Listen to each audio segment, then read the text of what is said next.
এটা হলো সৌদি আরবের মরুভূমি রাস্তা। এখানে কোনো ইশারা নেই।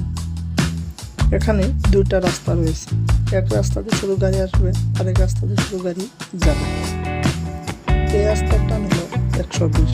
এই রাস্তায় মাঝখানে একটা করে ক্যামেরা লাগানো হয়েছে।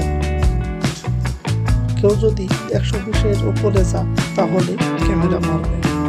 একটা ক্যামেরা মারলে সেই ক্যামেরার জরিমানা হলো 500 রিয়াল, যা বাংলার 15,000 টাকা। এই রাস্তা দেখতে অনেকটাই সুন্দর।